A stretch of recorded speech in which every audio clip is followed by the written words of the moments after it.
Mayor Todd Gloria just got back from a week in Washington, D.C., trying to bring some money back to San Diego for infrastructure projects. Yeah, he joins us early on this Saturday morning. Good morning, Mayor.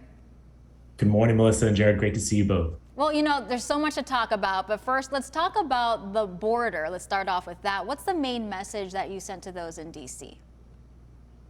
Well, as the nation's largest border city, it's important for the mayor of San Diego to be in Washington and speaking with officials that oversee our border policy. And what I wanted them to know is, as they considered this change to Title 42, that we have one of the best rapid response teams, a collaboration of nonprofit and private sector and public sector providers prepared to take on whatever responsibilities we have.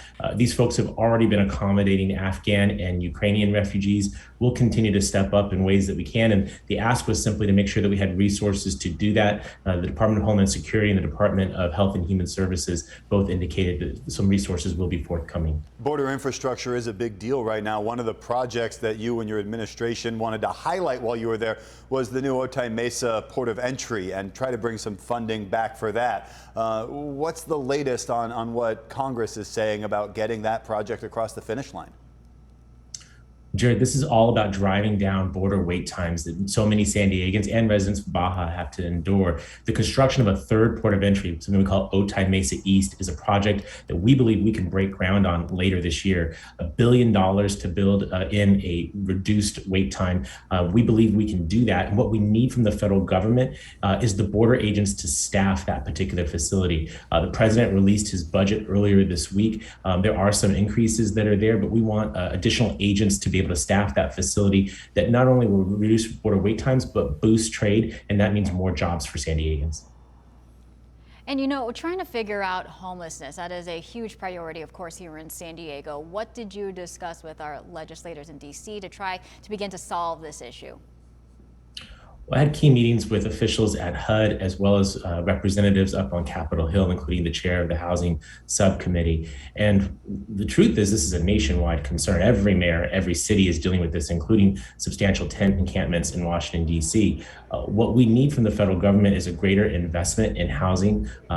Housing ends homelessness. I think the good news is both HUD and Congress seem to understand that. It's whether or not they can actually take the action necessary to address it.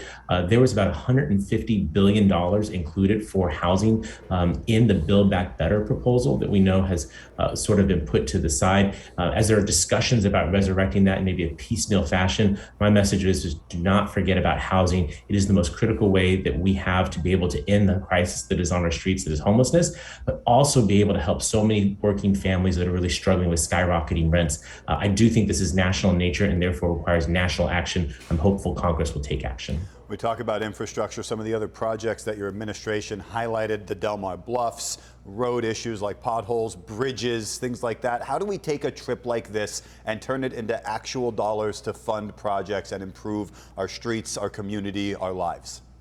Yeah, well, all those projects and connecting our airport to our transit system, which I know for many San Diegans seems like something we should have done long ago. Jared, the truth is that Congress passed the bipartisan infrastructure law, and that means there's more than $1 trillion on the table for cities like ours to go after. And so being in the nation's capital, meeting with Transportation Secretary Pete Buttigieg to make sure he understands what projects we're proposing, many of those decisions will be his to make. And so the audience that we were able to have with him to take him through some of these transformational projects that not only help repair our neighborhoods, but help us to address climate change, help us to address equity, help us to put San Diegans to work.